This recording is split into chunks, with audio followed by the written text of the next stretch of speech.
Today's gospel reading comes from the Gospel of Mark, chapter 10, verses 35 through 45. Glory to you, O Lord. James and John, the sons of Zebedee, came forward to him and said to him, "Teacher, we want you to do for us whatever we ask of you." And he said to them, "What is it you want me to do for you?" And they said to him, "Grant us to sit, one at your right hand and one at your left, in your glory." But Jesus said to them, "You do not know what you are asking. Are you able to drink the cup that I drink, or be baptized with the baptism that I am baptized with?" They replied, "We are able." Then Jesus said to them, "The cup that I drink you will drink, and with the baptism with which I am baptized, you will be baptized. But to sit at my right hand or at my left is not mine to grant, but it is for those for whom it has been prepared." When the 10 heard this, they began to be angry with James and John. So Jesus called them and said to them, "You know that among the Gentiles, those whom they recognize as their rulers lord it over them, and their great ones are tyrants over them.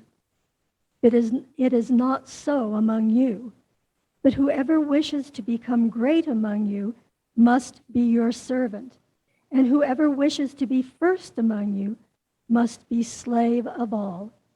For the Son of Man came not to be served, but to serve, and to give his life a ransom for many." This is the gospel of our Lord. Thanks be to God.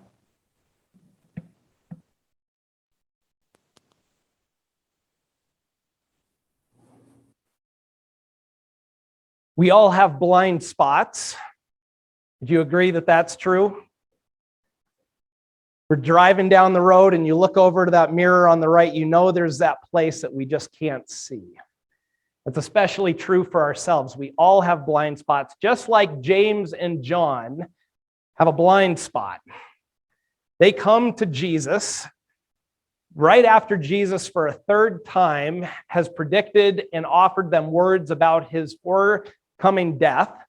And rather than entering into that space, the only thing on James and John's mind is power, authority, honor, wanting to be the ones right there on the right and left hand of Jesus. They, for better or for worse, are completely honest. They may not recognize it in themselves, but they reveal their blind spot. The power and authority and honor matter to them.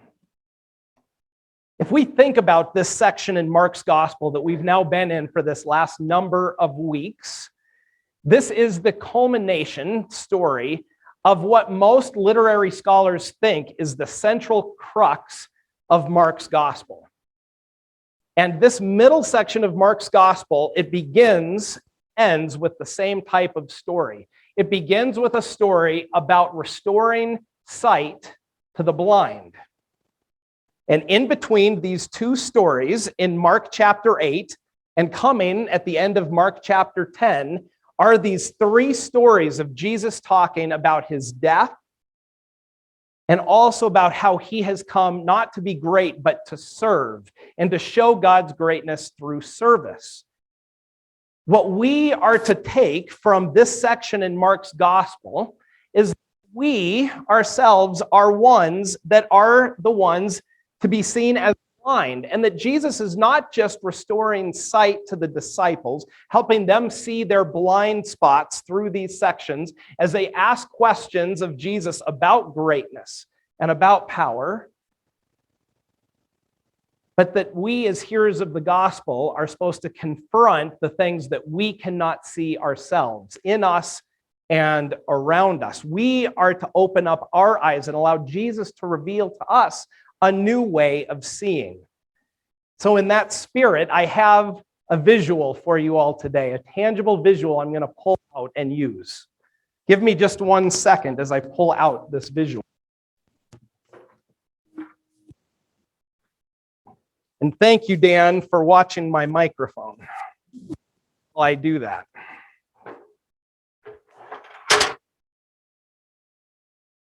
Think the folks online can see that, Dan? So today I have a ladder with me here. When we think about authority and power over others, we have to begin with the image of a ladder in our culture. A ladder means just about everything to us if we allow ourselves to open our eyes. Let's begin with the experience of going to school for our little kiddos. As they grow, they learn skills, how to read, how to write, how to do math, how to socially relate to one another. But at the end of the day, as they get older and progress from elementary to middle school to high school and on to college, there's something that begins to matter. What is that? What matters most to a kid as they begin to progress in their education in our culture today? Say that again. Friends matter. Absolutely. And we'll talk about that in just 1 minute around social stuff, but there's a second thing too. We'll add to that, Mary. Grades. You got it, Bonnie. When we think about social order for kids, we got to think about a ladder. What do they say about a kid that has a 4.0 grade average as they get into high school? They're brilliant, but what else? You got it. Top of the class, the head of the class. That somebody that gets the best grades is already elevated right up here, right? And we know what that means. That if there are kiddos that are here at the top that said that that's where they're supposed to be, that there's others that aren't. Y'all know that to be true, right? Some of you in this room, some of you online, you might recognize or relate to being at that place on the top. For others, you may have known what it was like to be at that place a rung or 2 or 3 or 5 down. Bottom to the top, top to the bottom. We begin to sort ourselves based on our qualities and our abilities early on in our lives. But then, Mary, you said friends mattered, right? Because that's the second thing. It's not just grade for academics. It becomes then social comparison. How we relate to the friends and the people around us. In our society today, our society is built not that much different than this ladder. How do we talk economically about our societies and people that we live with? I belong to the middle class, the upper class, the lower class. What does that mean? Economics, right? Poor, maybe not so poor, maybe wealthy, but we connect wealth, status, things like beauty and image and success, all as being up above, on top, upper. And if you haven't made it, if you don't have money, if you don't have success, we put that down below. And think about things then about power and authority over others. About success, all we have to do is think about this in corporate terms, right? What do we call it? But how do we get to the top? The corporate ladder. Climbing the ladder. All of these pieces are all built bottom to the top. Bottom to the top. We have to recognize that it's the water we swim in, it's the air that we breathe. Our society, our culture is built upon this premise that we want to not be stuck at the bottom of our society, our culture, our group of friends, those around us. We want to somehow make our way up a rung or 2 or 3 to be able to make it to the top. That oftentimes is our blind spot as people. Our churches are no different than that, are they? We want some more people. We want some more money. We want some more authority in the world. We ourselves want to take a rung or 2 up for ourselves and for our communities. Our blind spot is not that much different than James and John in scriptures today. Now, James and John, they don't talk about a ladder. They don't talk about getting ahead. Their image that they come to Jesus with of sitting on the right and left hand is the image of sitting at a table. They imagine sitting down at a meal, and if Jesus is the guest of honor at that meal in that place, you know that the other most important people in the room together with Jesus would be the ones seated at the right and left hand of Jesus. They want to be the ones that the rest of the gathering, the rest of people that are there for the meal are looking at and saying, look, they're the ones that Jesus has right next to him. It may not be a ladder, it may not be the up and down, but it's the same concept. It's allowing people to see you as having the most authority in the room, and likely that means authority over others. You notice what James and John did as they approached Jesus on the road. Did they do it in the midst of the other disciples? No, they did it on their own. And then when the word gets back to the disciples that they're talking with Jesus, they're in an uproar over it, right? Why are they in an uproar? Because they know that the question that James and John asked isn't just about the relationship to Jesus. They know that it's about the relationship to the rest of the group, to the people that they're around, the authority that James and John also want to have over the other disciples in their group, in their community, in their place.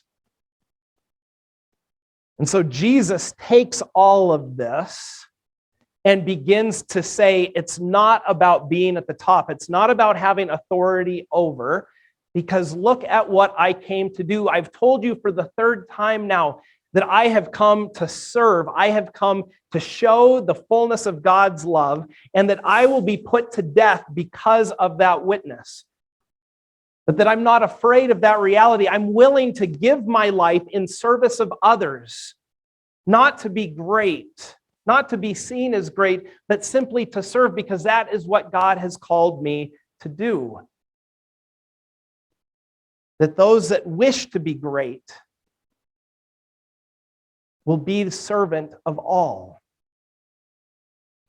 Jesus invites the disciples to see themselves not as wanting authority at the table, but to be the one like Jesus that sets the table, that washes their feet as they come to that meal, serves them a banquet of rich foods of God's grace and mercy and compassion, that includes those that normally would be at the bottom of society's ladder, and says, come have a seat with us because we're all equal in this space.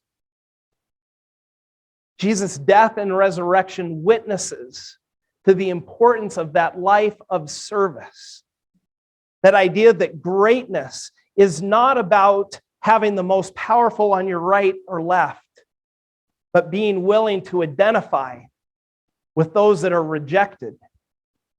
Because who is it that ends up at Jesus' right and left hand on that cross? Rejected criminals, the underclass of society. Jesus' resurrection says that none of that has the last word, but that this life of service, of sacrifice, of unconditional love, it will be the message that wins out at the end of the day. And it's that witness in the resurrection that gives the disciples the courage to reject their own blind spots of wanting power and authority, instead saying we're willing to serve ourselves, to serve the church, to serve their neighbors, and eventually to sacrifice their own lives in service for the witness of Jesus' ministry. This is the witness that Jesus calls us into, is the witness of being servants in our world today. To be the table setters, to be the servants. You all as the church, Christ the King, here at Patton Island, you've called me as your pastor to be a table setter here in this community, to be able to offer the communion elements, to be able to have a community that is formed out of grace and love, faithful to the gospel, but also genuine to the values that we state are important to us. Inclusion, compassion, relationship, service, generosity. We set that meal here every Sunday together. For better or for worse, this gathering, it may not look as pretty as the gatherings happen in other churches around our communities, but it's a gathering that is faithful to our witness. But we don't do it for the sake of Sunday mornings. We don't do it for this. We do this so that each of us will leave from this place and go home to our families and our friends to set tables for them. To be able to say that we're willing to wash their feet, to offer them a banquet, to be able to include those that might not have other places in their communities where they feel included. Not to bring them here to this place, but to create tables of inclusion and love throughout our world. That's our call. That's why we show up here, to be formed, to be ready to go out, to be table setters wherever we may be. So today, let us remember that the latter, even though it is the reality of the world around us, does not need to be our reality now. Through Jesus, our reality is a table of grace, a table of love, a table of inclusion. Let us seek to create those tables wherever we may be. May God's grace and peace be with each of you. Amen.